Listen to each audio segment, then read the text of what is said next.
படத்தோட ஸ்டார்டிங் சீன்ல பாலத்துக்கடியில் போலீஸ்காரங்க வண்டியெல்லாம் செக் பண்ணிட்டு இருக்காங்க. அப்போ கார்ல வர 2 பேர் கொஞ்சம் வித்தியாசமா நடந்துக்க அந்த போலீஸ்காரங்களும் அவங்க காரை செக் பண்ணி பாக்குறாங்க. ஆனா அப்படி செக் பண்ணி பார்க்கும்போது கார் பின்னாடி யாரோ ஒருத்தரோட டெட் பாடி இருக்கு. அப்படியே சீனை கட் பண்ணா டீ கடையில் ஒரு பையன் உட்காந்து டீ சாப்பிட்டுட்டு இருக்கான். இந்த பையன் பேரு ஜீவா. யாரோ ஒரு பொண்ணை லவ் பண்றான் போல, அந்த பொண்ணுக்காக வெயிட் பண்ணிட்டு இருக்கான். இந்த பக்கம் அந்த பொண்ணை காட்டுறாங்க. இந்த பொண்ணு பேரு செல்வி. வீட்டில் அவங்க அம்மாவோ கல்யாணம் பண்ணிக்கன்னு சொல்லி தொல்லை பண்ணாலும் அதுல கொஞ்சம் கூட ஆர்வம் இல்லாத பொண்ணு. இந்த பொண்ணு பின்னாடி தான் நம்ம ஜீவா சுத்திட்டு இருக்கான். அப்படிங்க சீனை கட் பண்ணா கார் ரிப்பேர் ஆகி நடு ரோட்டில் நின்றுட்டு இருக்க ஃப்ரெண்டு ஒருத்தருக்கு கால் பண்ணி வர சொல்றாரு. கார் டிரைவரா வர பாருங்க. இவர் பேர் தான் சுந்தர், இந்த படத்தோட ஹீரோ. இது அவரோட ஃப்ரெண்டு. என்ன மச்சான் ஃபேமிலிலாம் எப்படா போகுது? எங்கடா உனக்கு தெரியாதா, குடும்பத்தில் ஒரே பிரச்சனைடா. கல்யாணம் ஆகி 4 வருஷம் ஆச்சு, ஆனால் எங்களுக்கு குழந்தை இல்லை, குழந்தையும் பிறக்காது. அந்த விஷயம் எனக்கு தெரியும், ஆனால் அது அவகிட்ட சொல்கிறது ரொம்ப கஷ்டமாக இருக்குடா. மச்சான் நான் உன்னை சொல்கிறேன்னு தப்பாக நினச்சிக்காத, எவ்வளோ சீக்கிரம் முடியுமோ அந்த விஷயத்த உன் ஒய்ஃப் கிட்ட சொல்கிறதா நல்லதுன்னு எனக்கு தோணுது அப்படின்னு சொல்லிட்டு இவங்க 2 பேரும் பேசிட்டு வீட்டுக்கு போகிறாங்க. அப்படியே சீனை கட் பண்ணி இங்கே 2 திருட்டு பசங்களை காட்டுறாங்க. இவனுங்க அந்த ஏரியாக்குள்ளேயே சின்ன சின்ன திருட்டுலாம் பண்ணிட்டு இருக்கிறவனுங்க. அவனுங்களுக்கு தெரிஞ்ச ஒரு கார் மெக்கானிக் கடைக்கு போகிறானுங்க. ஆனால் அந்த மெக்கானிக் ஓனரோ, ஏன்டா எவ்வளோ நாள் தான் சின்ன சின்ன திருட்டா பண்ணிட்டு இருப்பீங்க, ஏதாவது ஒரு 2 கார் எடுத்துகிட்டு வந்து கொடுத்தீங்கன்னா நல்லா பல்காக பார்க்கலாம்ல அப்படின்னு சொல்ல இந்த திருட்டு பசங்களும் யோசிச்சு பார்க்குறானுங்க. எவ்வளோ நாள் தான் இப்படி சில்லறைக்கு திருடிட்டு இருக்கிறது, பண்ணுறதான் பண்ணுறோம், கொஞ்சம் பெருசாக பண்ணுவோம்னு சொல்லிட்டு ஒரு காரை திருடலாம் முடிவெடுக்கிறாங்க. அப்படியே சீனை கட் பண்ணால் நம்ம ஹீரோவோட வீட்டில் காட்டுறாங்க. நம்ம ஹீரோவோ வேலைக்கு போயிட்டு வீட்டுக்கு வந்ததும் அவங்க ஒய்ஃப் ஆர்வமாக போய் கதவை திறக்கிறாங்க. நம்ம சுந்தரோ எப்படியாவது நம்ம காண்மை இல்லைங்கிற விஷயத்த சொல்லலான்னு வராரு. ஆனால் அவர் ஒய்ஃபோ பக்கத்து வீட்டில் குழந்தை பிறந்ததை பற்றி பேசி ரொம்ப சந்தோஷப்படுறாங்க. எப்படா நமக்கும் இந்த மாதிரி குழந்தை பிறக்கும், ரொம்ப ஆசையாக இருக்குல்ல அப்படின்னு சொல்லி பேச இந்த விஷயத்த சொல்லலான்னு வந்த நம்ம ஹீரோவுக்கு இதுக்கு மேலே என்ன பேசுறதுன்னு தெரியல. அதனால எதுவும் பேசாமல் விட்டுறாரு. அப்படியே சீனை கட் பண்ணால் அந்த செல்வியை தான் காட்டுறாங்க. இந்த செல்வி பக்கத்தில் இருக்க ஒரு பெட்ரோல் பங்க்ல வேலை செஞ்சுட்டு இருக்கா. வேலை முடிஞ்சு வீட்டுக்கு போகலான்னு கிளம்பும்போது மேனேஜரோட குழந்தைக்கு உடம்பு சரியில்லாமல் போக அந்த மேனேஜரை செல்வி கிட்ட பணத்தை கொடுத்து அனுப்புறாரு. ஓனர் கிட்ட போய் காசு கொடுத்துருன்னு சொல்லிட்டு செல்வியா ஓனர் வீட்டுக்கு போய் பணத்தை கொடுக்க போக, ஆனால் அந்த ஓனரோ நம்ம செல்வி கிட்ட தப்பா நடந்துக்கிறாரு. அப்போ அங்கே வர ஜீவாவோ ஓனர் கூட சண்டை போட்டு செல்வியை காப்பாற்றி விடுறான். அப்புறம் என்ன சொல்லவோ வேணும், நம்ம செல்விக்கு ஜீவா மேலே லவ் வந்துடுது. இந்த பக்கம் சுந்தரோ வீட்டில் இருக்க அவர் ஃப்ரெண்டு வீட்டுக்கு வராரு. என்னடா மச்சான் அன்னைக்கு சொல்ல வேண்டிய விஷயத்த சொல்லிட்டியா? எங்கடா அவகிட்ட சொல்லலான்னு வந்தா பக்கத்து வீட்டில் குழந்தை பிறந்ததை பற்றி பேச என்னால் அவகிட்ட சொல்லவே முடியலடா. டேய் நீ தள்ளி போட விஷயம் பெருசாகும், எவ்வளோ சீக்கிரம் முடியுமோ அவ்வளோ சீக்கிரம் சொல்லுடா அப்படி சொல்லி 2 பேர் பேசிட்டு இருக்கும்போது நம்ம சுந்தரம் பக்கத்தில் ஒரு நியூஸ் பேப்பர் இருக்கு, அதை எடுத்து பார்க்குறான். அதில் குழந்தை பிறக்காதவங்களுக்கும் செயற்கை கருத்தரித்தல் மூலமாக குழந்தை பிறக்க வைக்கிறான்னு சொல்லி ஒரு விளம்பரம் வருது. இதை பார்க்க நம்ம சுந்தரம், ஏன்டா மச்சான் இதை ட்ரை பண்ணி பார்த்தா என்னடா? சரிடா அது ஒன்றும் பிரச்சனை இல்லை, நீ ட்ரை பண்ணி பாரு, ஆனால் அதுக்கு முன்னாடி அந்த விஷயத்தை மட்டும் உன் ஒய்ஃப் கிட்ட சொல்லப்பாரு அப்படின்னு சொல்லி ஃப்ரெண்டும் சொல்கிறான். சரி அந்த ஹாஸ்பிட்டலில் போய் பார்த்தரலான்னு சொல்லி 2 பேரும் முடிவெடுக்கிறாங்க. நம்ம ஹீரோ அவன் ஃப்ரெண்டை கூட்டிகிட்டு போய் ஹாஸ்பிட்டலில் செக் பண்ணி பார்க்குறான்.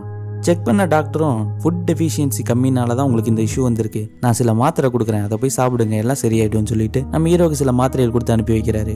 நம்ம ஹீரோவோ வீட்டுக்கு வந்ததும் அவங்க ஒய்ஃபுக்கே தெரியாமல் அந்த டேப்லெட்லாம் கொடுக்க ஆரம்பிக்கிறாரு. அப்படியே சீனை கட் பண்ணி செல்வியை தான் காட்டுறாங்க.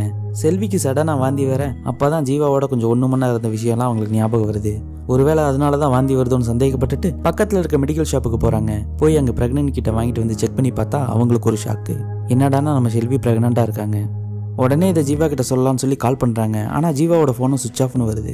அதே சோகத்தோட வேலையை முடிச்சுட்டு செல்வி வீட்டுக்கு வரும்போது ஒரு டிராஃபிக் சிக்னலில் மாட்டிக்கிறாங்க. அப்போ ஜீவா பின்னாடி தான் இருக்கான். ஆனால் செல்வியை பார்த்து கண்டு காணாமல் அங்கிருந்து போயிடுறான். ஆனால் ஜீவா பின்னாடி தான் இந்த விஷயம் நம்ம செல்விக்கு தெரியல. அப்படியே சீனை கட் பண்ணி சுந்தரோட வீட்டில் தான் கட்டுறாங்க. சுந்தரோட ஒய்ஃபா சடனாக மயங்கி விழுந்துடுறாங்க. அப்போ அங்கே வர டாக்டரை செக் பண்ணி பார்த்துட்டு நீங்கள் ப்ரெக்னெண்ட்டாக இருக்கீங்கன்னு சொல்ல இதை கேட்டதும் 2 பேர் ரொம்ப சந்தோஷப்படுறாங்க. ஏன்னா இது அவங்களோட 4 வருஷ கனவு. இதனால அவன் ஃப்ரெண்ட்ஸ் எல்லாம் கூப்பிட்டு ஒரு சின்னதாக கெட் டுகெதர் வைக்கலாம்னு சொல்லி பிளான் பண்ணுறாரு நம்ம சுந்தர். எப்பவும் போல நம்ம ஹீரோவோட க்ளோஸ் ஃப்ரெண்டை தான் கூப்பிட்றாரு.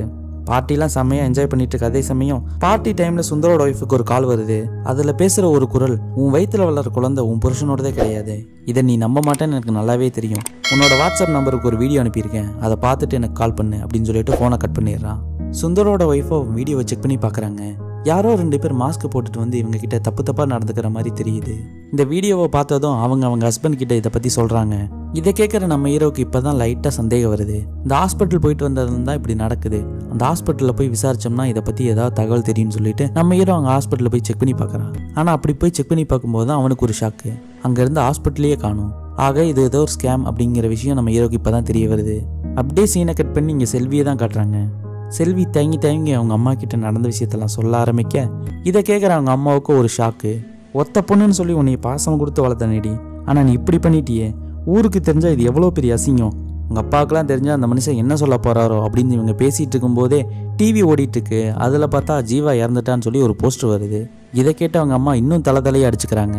நீ லவ் பண்ணேன்னு சொன்னவன் செத்து போயிட்டாண்டி. இதுக்கு மேலே அவன் குழந்தைய வச்சு நீ என்ன பண்ண போற? எப்படி ஒத்தால நீ குழந்தைய வளர்ப்ப? அதெல்லாம் நான் பார்த்துக்கிறேன். என்ன நடந்தாலும் எனக்கு அந்த குழந்தை தான் முக்கியம். நீ கலைக்கலான்னு என்னை கூப்பிட்டேன்னா சத்தியமாக நான் வரமாட்டேன் அப்படின்ற மாதிரி சொல்லிடுறாங்க. அப்படியே இந்த பக்கம் அந்த 2 திருட்டு பசங்களை காட்டுறாங்க. அவனுங்க சாவியோடு நிற்கிற ஒரு பென்ஸுக்காரை பார்த்து ஆட்டையை போட்டு அங்கேருந்து வரானுங்க. இப்போ தான் ஃபர்ஸ்ட் சீனில் காட்டினாங்களே அந்த பாலத்துக்கடியில் செக்கிங். போலீஸ்காரங்க காரை செக் பண்ணி பார்த்ததும் காருக்குள்ளே டெட் பாடி கிடைக்கிது. உடனே இவங்களை கைது பண்ணிடுறாங்க. டேய், பண்ணாத கொலைக்கு நம்ம ஏன்டா ஜெயிலுக்கு போகணும், வா தப்பிச்சிடலாம் அப்படின்னு சொல்லி 2 பேர் பிளானை போட்டு அங்கேருந்து 2 பேர் ஓடி போயிடுறாங்க. போலீஸை எவ்வளவோ ட்ரை பண்ணி பார்க்குறானுங்க இந்த 2 திட்டு பசங்களை பிடிக்க. ஆனால் இவனுங்க எப்படியோ தப்பிச்சு அங்கேருந்து ஓடிடுறானுங்க. இந்த பக்கம் சுந்தருக்கு ஒரு ஃபோன் கால் வர மனுஷன் எடுத்து பேசுகிறாப்புல. அந்த வீடியோக்கு ஒரு 50 லட்ச ரூபா கொடுத்துட்டு இந்த வீடியோ வாங்கிட்டு போய்க்கோ அப்படின்னு சொல்லி அந்த கேங் மிரட்டுது. உடனே ஃப்ரெண்டுக்கிட்ட டிஸ்கஸ் பண்ணிவிட்டு காசு கொடுத்துடலான்னு சொல்லி முடிவெடுத்துறாரு. இந்த பக்கம் அந்த திருட்டு பசங்க தப்பிச்சு போன கேஸ் நியூஸில் வர மொத்த மீடியாவும் ரொம்ப பரபரப்பாகுது. எப்படியாச்சும் அவங்கள பிடிக்கணும்னு சொல்லி சிஎம்ஏ ஆர்டர் போடுறாருன்னா பார்த்துக்கோங்களேன். இவ்வளோ ஒரு பரபரப்பு மத்தியில் நம்ம செல்வியை காட்டுறாங்க. செல்வி ஜீவா இருந்த நியூஸை கேட்டு கொஞ்சம் கூட ஷாக்காக இருக்க மாட்டா. அதுக்கு என்ன ரீசன் சொல்லி இப்போ நமக்கு ஒரு ஃப்ளாஷ்பேக் காட்டுறாங்க. ஒரு நாள் டிராஃபிக்கில் ஜீவா செல்வியை பார்த்துருப்பான். ஆனால் செல்வியோ பார்க்கலன்னு நினச்சிட்டு அவன் அப்படியே கிராஸ் பண்ணி போயிருப்பான். அப்போது செல்வி அவங்கள பார்த்துட்டு ஃபாலோ பண்ணியிருக்காங்க. அப்போ தான் செல்விக்கு சில விஷயம் தெரியுது. இந்த ஜீவாவும் இந்த பிளாக்மெயில் பண்ணுற கேங்கில் ஒருத்தன் தான். அது மட்டும் இல்லாமல் இவங்க பிளாக்மெயில் பண்ணுற பொண்ணுங்களோட குழந்தைக்கு அப்பா வேற யாரும் இல்லை, ஜீவா தான். இந்த விஷயம்லாம் செல்விக்கு தெரிய வந்ததும் எப்படியாவது அவங்க இங்கேருந்து கிளம்ப பார்க்குறாங்க. அப்போ எதிர்பார்த்த விதமாக ஜீவா அவங்கள பார்த்துட்றான். செல்வி, நீ எங்க? டேய் சி, நீ எல்லாம் ஒரு மனுஷனா? காசுக்காக இப்படி பண்ணுற? உன்னை நம்பி நான் வேற ப்ரெக்னெண்ட்டாக இருக்கேனடா. ஏய், என்னடி சொல்கிற? இதெல்லாம் நமக்காக தான். குழந்தை இல்லாதவங்கள மயக்கி நாடகம் ஆடி அவங்கள மருந்து சாப்பிட வச்சு கடைசியில் நீங்கள் போய் 1 மணி நேரம் இருந்து அதை வீடியோ எடுத்து வச்சு மிரட்டுறீங்களே, உங்களுக்குலாம் அசிங்கமா இல்லை? சி, இந்த காசு எனக்கு வேணாம், நீயே வச்சுக்கடா அப்படின்னு சொல்லிட்டு அவனை தள்ளிவிட எதிர்பார்த்த விதமாக அவன் தள்ளி விட்டதில் தலையில் அடிபட்டு மயங்கிடுறான். இந்த சவுண்டை கேட்டு அந்த கேங் வெளியில் வர நம்ம செல்வியும் அங்கே பக்கத்தில் ஒளிஞ்சுக்கிறாங்க. அந்த கேங் லீடரும் அவரோட பாஸுக்கு கால் பண்ணி நடந்த விஷயத்தான் சொல்கிறாரு. அவர் என்ன சொன்னாருன்னு தெரியல, ஜீவாவை அங்கேயே போட்டு தள்ளிடுறானுங்க. இதெல்லாம் பார்க்குற செல்வியால் எதுவும் பண்ண முடியல. இதெல்லாம் செல்வியோட மைண்டில் ஒரு ஃப்ளாஷ்பேக்காக வந்து போகுது. இந்த டைம் பார்த்து செல்வியோட அப்பா வீட்டுக்கு வர்றாரு. பொண்ணு கன்சீவாக இருக்க விஷயம் அவருக்கு தெரிய வந்ததும் மனுஷன் செம்ம கோவப்படுறாரு. பெத்த கடமைக்கு ஒன்றை மட்டும்தான் வளர்த்த முடியும், ஊரில் இருக்கவங்க குழந்தையெல்லாம் என்னால் வளர்த்திட்டு இருக்க முடியாது, ஹாஸ்பிட்டல் கிளம்பி வா அப்படின்னு சொல்லி செல்வி ஹாஸ்பிட்டல் கூப்பிட்டு போயிடுறாங்க. செல்வியோ நடந்ததெல்லாம் நினச்சி பார்க்குறாங்க.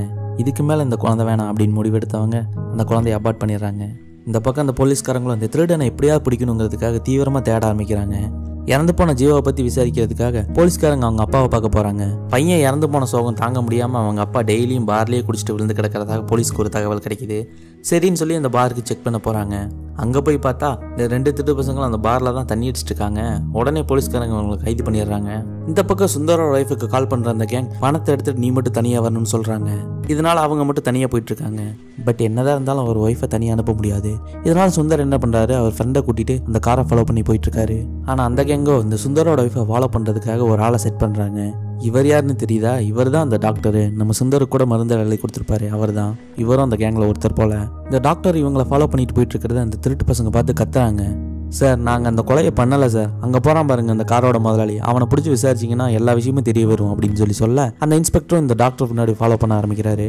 இந்த பக்கம் சுந்தரோட ஒய்ஃபும் அந்த கேங்கை பார்த்து பணத்தை கொடுக்க பணத்தை வாங்கின அந்த கேங்கோ, உங்ககிட்ட நான் என்ன சொன்னேன், நீ மட்டும் தனியாக வரணும்னு சொன்னேன், ஆனால் நீ என்ன பண்ண, உன் ஹஸ்பண்டையும் அவன் ஃப்ரெண்டையும் கூட கூப்பிட்டு வந்திருக்கேன், இது எவ்வளோ பெரிய தப்பு, நீ பண்ண தப்புக்கு தண்டனை இருக்குது, நீ என்ன பண்ணுற, இன்னும் போய் ஒரு 25 லட்ச ரூபா எடுத்துட்டு வா அப்படின்னு சொல்லிட்டு டேய் அவனுங்களை பிடிச்சி கட்டுங்கடா அப்படின்ற மாதிரி சொல்லிடுறான் அந்த கேங் தலைவன். அப்போ அந்த கேங் லைட்டாக அசந்த நேரம் பார்த்து நம்ம ஹீரோ சண்டை போட ஆரம்பிக்க யாரோ ஒரு ஆள் கட்டையால் நம்ம ஹீரோவோட தலையில் அடிக்கிறாங்க. யாரா நம்ம ஹீரோ திரும்பி பார்த்தா அப்போ தான் ஒரு ஷாக்கு.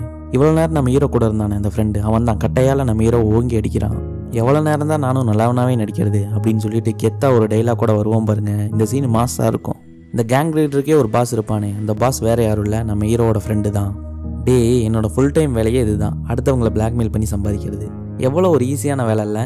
நானும் உங்ககிட்ட ஆரம்பத்தில் இதை பண்ணக்கூடாதுன்னு தான் பார்த்தேன், ஆனால் உங்ககிட்ட காசு நிறையா இருக்குது, அதை பார்த்து எனக்கு ஒரு உறுத்தல். சின்ன வயசுலேருந்தே காசுக்காக நான் ரொம்ப கஷ்டப்பட்டேன்டா, அதை நிறைய சம்பாதிக்கணும்னு எனக்கு ரொம்ப ஆசை. நீ என்ன பண்ணுற, உடனே வீட்டுக்கு போய் ஒரு 25 லட்ச ரூபா எடுத்துகிட்டு வர, நீ பணத்தை எடுத்துகிட்டு வர வரையும் உன் ஹஸ்பண்ட் என் கூட பத்திரமா இருப்பான், போமா போய் சீக்கிரம் காசு எடுத்துகிட்டு வா அப்படின்னு சொல்லி அனுப்பி வைக்க நம்ம ஹீரோட ஒய்ஃபுக்கு வேறு வழி இல்லை, சரின்னு சொல்லி வெளியில் போகிறாங்க. அப்போ தான் இந்த கேங்கை ஃபாலோ பண்ணிட்டு வந்த அந்த போலீஸ்காரர் அங்கே வராரு. அந்த போலீஸ்காரர்கிட்ட நடந்ததெல்லாம் சொல்ல அந்த போலீஸ்காரரை உள்ளே போய் ஆக்ஷன் எடுக்க ஆரம்பிக்கிறாரு. அங்கே இருக்கவங்களோடலாம் செம்மையாக சண்டை போட ஆரம்பிக்கிறாரு. அப்படியே நம்ம இரவும் கூட சேர்ந்து சண்டை போட எப்படியும் அந்த ஒட்டுமொத்த கேங்கையும் போலீஸ்காரங்க பிடிச்சி அரெஸ்ட் பண்ணிடுறாங்க. ஆனால் இங்கே நடந்த சண்டையில் எதிர்பாராத விதமாக நம்ம ஹீரோவோட ஒய்ஃபுக்கு வயிற்றில் அடிபட்டுருது. உடனே ஹாஸ்பிட்டலுக்கு கூப்பிட்டு போய் செக் பண்ணி பார்க்குறாங்க. இவங்க எதுக்காக இவ்வளோ கஷ்டப்பட்டாங்களோ அந்த குழந்தை இப்போ அபார்ட் ஆயிடுது. அப்போ தான் அங்கே வர அந்த போலீஸ்காரரும் நம்ம ஹீரோவை பார்த்து பேச ஆரம்பிக்கிறாரு. குழந்தைக்காக இவ்வளோ காசு செலவு பண்ணி நீங்கள் என்னென்னமோ போராட்டம் பண்ணீங்களே, ஆனால் எத்தனையோ குழந்தைங்க அப்பா அம்மா இல்லாமல் இருக்காங்களே, அவங்கள நீங்கள் ஏன் தத்தெடுக்கணும்னு நினைக்கவே இல்லை? உங்கள் ரத்தத்துலேருந்து வந்தால் தான் அது உங்கள் குழந்தையா? எத்தனையோ அனாதை குழந்தைங்க இருக்காங்க, அவங்கள தத்தெடுத்து வளர்க்கலாமே அப்படின்னு சொல்லி சொல்ல, இப்போ தான் நம்ம ஹீரோவுக்கு அவன் பண்ண தப்பும் புரிய வருது. அவன் ஒய்ஃபை பார்த்து பேச ஆரம்பிக்கிறான். இவ்வளோ நாள் எந்த விஷயத்த அவன் சொல்லாமல் இருந்தானோ அந்த விஷயத்த இப்போ சொல்ல ஆரம்பிக்கிறான். அதாவது அவனுக்கு ஆண்மை இல்லை அப்படிங்கிற விஷயத்த. இதை கேட்டு அவங்க ஒய்ஃபோ சண்டை போடுவாங்கன்னு நினச்சா, ஆனால் அவங்களும் இந்த விஷயத்தை புரிஞ்சுக்கிட்டு எனக்கு நீங்கள் கிடைச்சதே போதும் அப்படின்னு சொல்லிட்டு இந்த பிரச்சனையை அப்படியே விட்டுறாங்க.